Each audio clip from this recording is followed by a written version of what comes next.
जय हिंद। कैसे हैं आप सब? आशा करता हूं आप लोग अच्छे होंगे और अपने अपने तैयारी में जुटे हुए होंगे।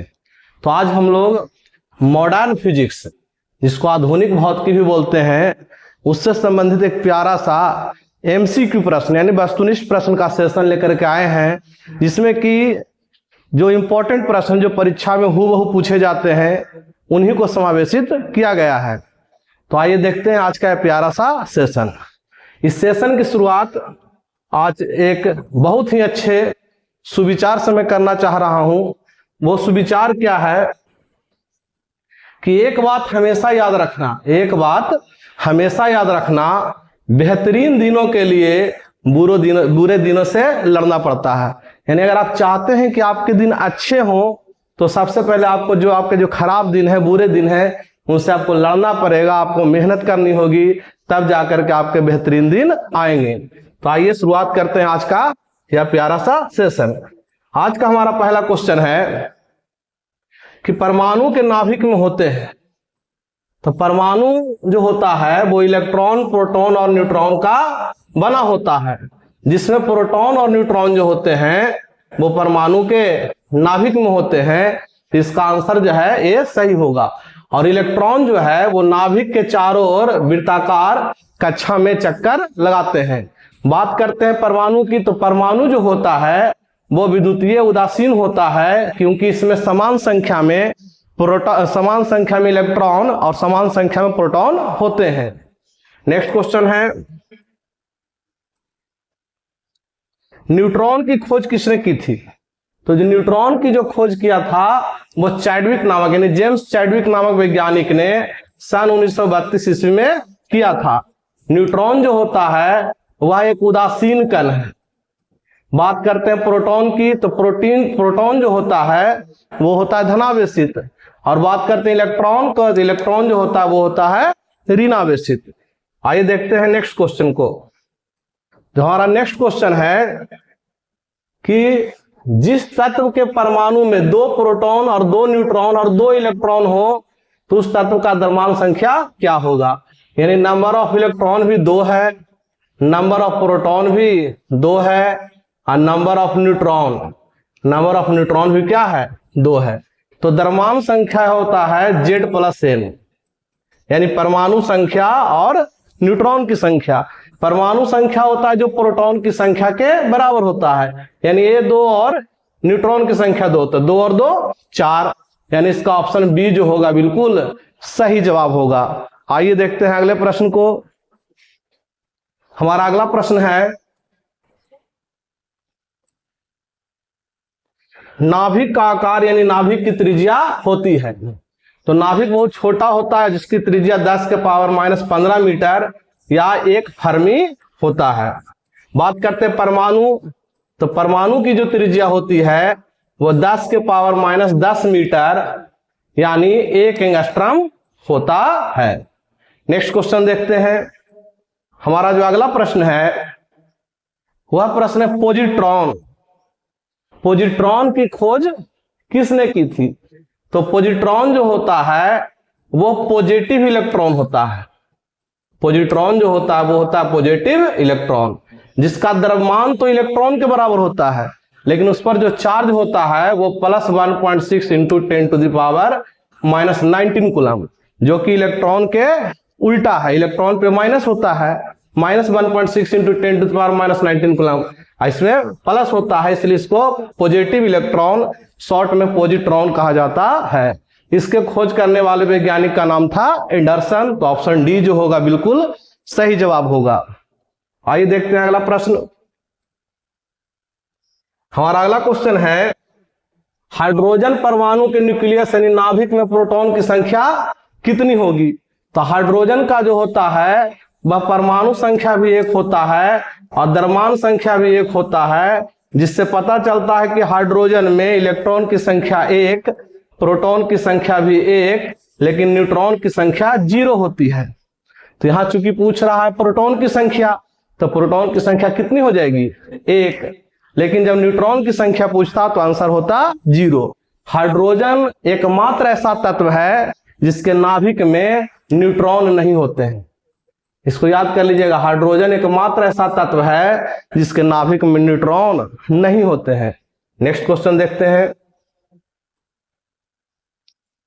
इलेक्ट्रॉन की खोज किसने की थी?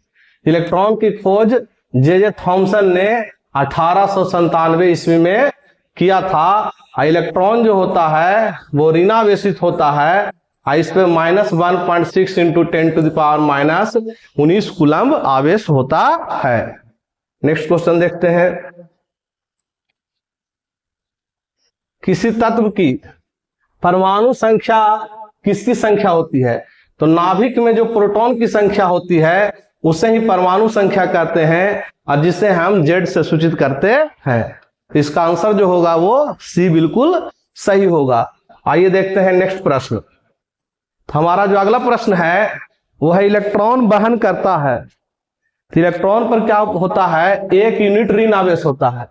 इलेक्ट्रॉन वहन करता है यानी इलेक्ट्रॉन पर जो होता है 1 यूनिट ऋण आवेश होता है, यानी 1 यूनिट ऋण आवेश इस पर माइनस में होता है, जिसका मान होता है -1.6 इंटू 10⁻⁻19 कूलम्ब के बराबर। यह हुआ 1 यूनिट ऋण आवेश। नेक्स्ट क्वेश्चन देखते हैं, हमारा नेक्स्ट क्वेश्चन है, समस्थानिक परमाणु में क्या होता है? तो जो भी समस्थानिक परमाणु होते हैं उसमें प्रोटॉन की संख्या समान यानी परमाणु संख्या समान होती है और द्रव्यमान संख्या भिन्न भिन्न होते हैं, जिस कारण से समस्थानिक में प्रोटॉन की संख्या क्या होती है? समान होती है। अगला प्रश्न है, समस्थानिक होते हैं किसी एक ही तत्व के परमाणु जिनका परमाणु भार भिन्न भिन्न लेकिन परमाणु संख्या समान, इसलिए इसका ऑप्शन जो होगा बी बिल्कुल सही आंसर होगा। आइए देखते हैं नेक्स्ट क्वेश्चन को। हमारा अगला प्रश्न है, एक भारी नाभिक के 2 हल्के नाभिक में टूटने की प्रक्रिया को क्या कहते हैं? इसे कहते हैं हम लोग नाभिकीय विखंडन। नेक्स्ट क्वेश्चन जो हमारा है, देखिए हमारा अगला प्रश्न है, परमाणु बम का सिद्धांत आधारित है। तो परमाणु बम जो है नाभिकीय विखंडन पर है, और यहां जो नाभिकीय विखंडन होता है वह अनियंत्रित होता है यानी अनकंट्रोल्ड होता है। नेक्स्ट क्वेश्चन जो हमारा है, हमारा नेक्स्ट प्रश्न है, हाइड्रोजन बम जो आधारित है वो नाभिकीय संलयन पर आधारित होता है। नेक्स्ट क्वेश्चन देखते हैं, हमारा नेक्स्ट प्रश्न है, सबसे पहला नाभिकीय रिएक्टर जिसमें क्या होता है नाभिकीय ईंधन से विद्युत ऊर्जा प्राप्त किया जाता है को किसने बनाया था? तो वो बनाया गया था एनरिको फर्मी के द्वारा। हमारा नेक्स्ट क्वेश्चन है, हाइड्रोजन बम किसके सिद्धांत पर आधारित है? तो हाइड्रोजन बम जो है वो नाभिकीय संलयन के अनियंत्रित यानी अनकंट्रोल्ड न्यूक्लियर फ्यूजन पर आधारित है। नेक्स्ट क्वेश्चन को देखते हैं, हमारा अगला प्रश्न है, रेडियो सक्रिय तत्व उत्सर्जित करता है। तो रेडियो सक्रिय तत्व टोटल 3 तरह के किरण या कण को उत्सर्जित करते हैं, जिसमें अल्फा किरण है, बीटा किरण है और गामा किरण है। अल्फा किरण जो होती है वो धनावेशित होती है, बीटा किरण जो होती है वो ऋणावेशित होती है, और गामा किरण जो होती है वो उदासीन होती है। तो यहाँ जो ऑप्शन होगा उपरोक्त सभी यानी तीनों के तीनों अल्फा बीटा और गामा रेडियो सक्रिय पदार्थ उत्सर्जित करता है। आइए देखते हैं नेक्स्ट क्वेश्चन को। हमारा नेक्स्ट क्वेश्चन है, सूर्य पर ऊर्जा का कारण है, यानी जो सूर्य जो इतना ऊर्जा हम लोग को देता है सौर ऊर्जा के रूप में, उसके पीछे क्या कारण है? तो उसके पीछे कारण जो हमारा है वह है नाभिकीय संलयन, यानी सूर्य में नाभिकीय संलयन की क्रिया होती है, जिसमें हाइड्रोजन जो है जुड़ करके हीलियम का निर्माण करता है और साथ ही साथ ऊर्जा की अपार मात्रा, अनियंत्रित मात्रा को उत्पन्न करता है, जो कि पृथ्वीवासियों को सौर ऊर्जा के रूप में प्राप्त होता है। आइए देखते हैं आज का अगला प्रश्न। आज का जो हमारा अगला प्रश्न है वह है, निम्नलिखित में से किस पर ऋण आवेश होता है? तो निम्नलिखित पर में से किस पर ऋण आवेश होता है? तो यहाँ देखने वाली बात है, जो एक्स किरण है, एक्स किरण जो होती है वह होती है उदासीन, अल्फा किरण जो होती है वो होती है धनावेशित, और बीटा कण या किरण जो है वो होती है ऋणावेशित, और जो हमारा गामा कण या किरण है वह होता है उदासीन। तो प्रश्न में हमारा पूछ रहा है कि किसमें ऋणात्मक आवेश होता है, तो हमारा जो अल्फा कण होगा वो बिल्कुल नहीं, ऋणात्मक पूछ रहा है, तो हमारा जो बीटा कण होगा वो बिल्कुल सही जवाब है, क्योंकि यहाँ ऋणात्मक आवेश पूछ रहा है। जब धनात्मक आवेश पूछता यानी धनावेशित पूछता तो हमारा अल्फा का आंसर होता। आइए देखते हैं नेक्स्ट क्वेश्चन को। हमारा नेक्स्ट क्वेश्चन है, नाभिकीय रिएक्टर और परमाणु बम में क्या अंतर है? तो नाभिकीय रिएक्टर जो होता है वहां पर जो नाभिकीय विखंडन की क्रिया होती है वह नियंत्रित होती है यानी कंट्रोल्ड होती है, लेकिन जो परमाणु बम होता है उसमें जो नाभिकीय विखंडन की क्रिया होती है वह अनियंत्रित होती है। और नाभिकीय रिएक्टर और परमाणु बम दोनों को दोनों नाभिकीय विखंडन पर आधारित है।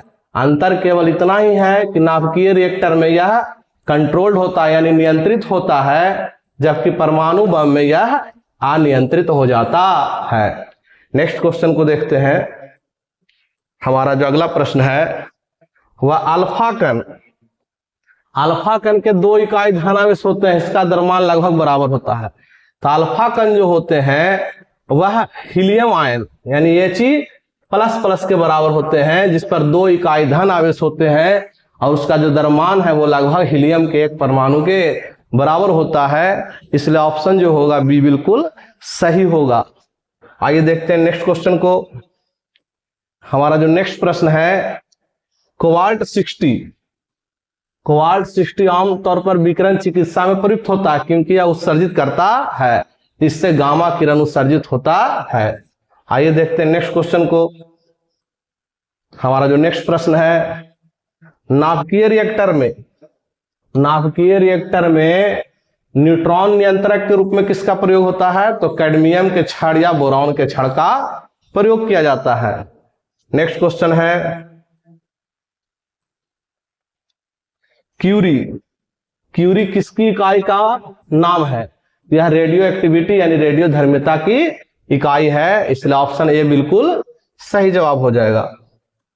नेक्स्ट क्वेश्चन देखते हैं, नाभिकीय रिएक्टर में ऊर्जा उत्पन्न होती है, तो यह नियंत्रित नाभिकीय विखंडन द्वारा ऊर्जा उत्पन्न होती है। अगला क्वेश्चन देखते हैं। हमारा जो नेक्स्ट क्वेश्चन है, रेडियो कार्बन डेटिंग, जो हमारा कार्बन 14 है पद्धति है, उससे उम्र ज्ञात की जाती है, तो वो जीवाश्मों के आयु या उम्र ज्ञात करने की एक तकनीक है।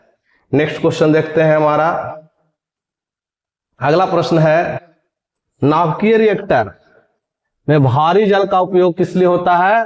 मंदक के रूप में होता है, जो कि न्यूट्रॉन की गति को कम कर देता है। हमारा नेक्स्ट प्रश्न है, द्रव्यमान ऊर्जा संबंध किसका निष्कर्ष है?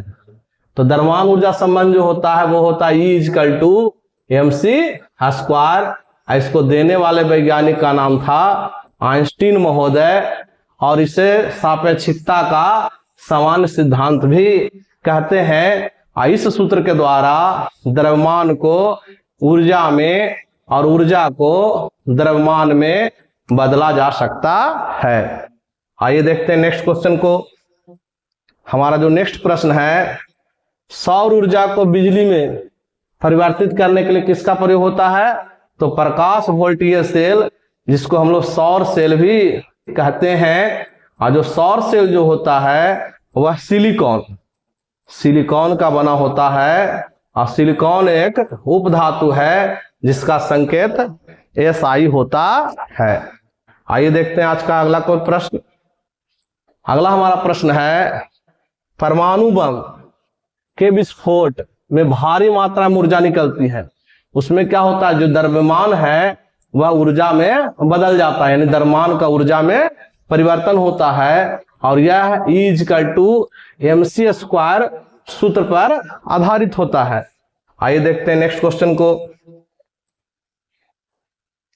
निम्नलिखित में से कौन सा उपधातु अर्धचालक की तरह ट्रांजिस्टर में प्रयोग होता है? तो यह है जर्मेनियम। निम्नलिखित में से कौन सा धातु अर्धचालक की तरह प्रयोग होता है? तो वो है जर्मेनियम। किसमें प्रयोग होता है? ट्रांजिस्टर में। आइए देखते हैं नेक्स्ट क्वेश्चन को। डायोड। डायोड वह युक्ति है जो धारा को केवल एक दिशा में प्रवाहित होने देता है, यानी यह जो होता है एक दिशीय होता है, यानी यूनिडायरेक्शनल होता है, केवल यह एक ही दिशा में काम करता है। नेक्स्ट प्रश्न देखते हैं। जो हमारा नेक्स्ट क्वेश्चन है वह त्रिविमीय चित्र किसके द्वारा लिया जाता है? तो त्रिविमीय चित्र है वो होलोग्राफी के द्वारा लिया जाता है। नेक्स्ट क्वेश्चन,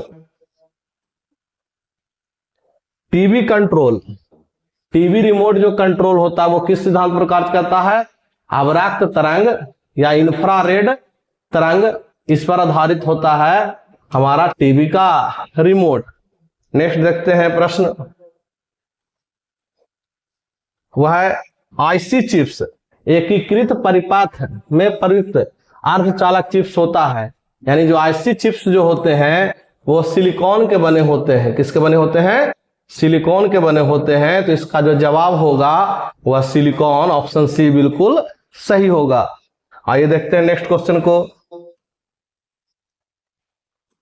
हमारा नेक्स्ट क्वेश्चन है सितारों या तारा में अक्षय ऊर्जा के स्रोत का कारण है, तो वह है हाइड्रोजन का हीलियम में परिवर्तन, जिसको हम लोग नाभिकीय संलयन कहते हैं। इसी से तारा और सूर्य में ऊर्जा का उत्पादन होता है।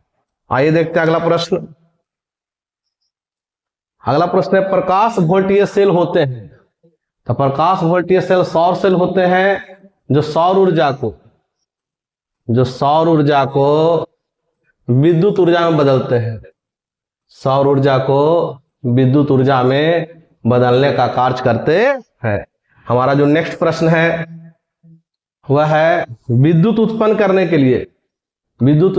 के लिए कौन सी धातु का उपयोग होता है? तो यूरेनियम का उपयोग नाभिकीय रिएक्टर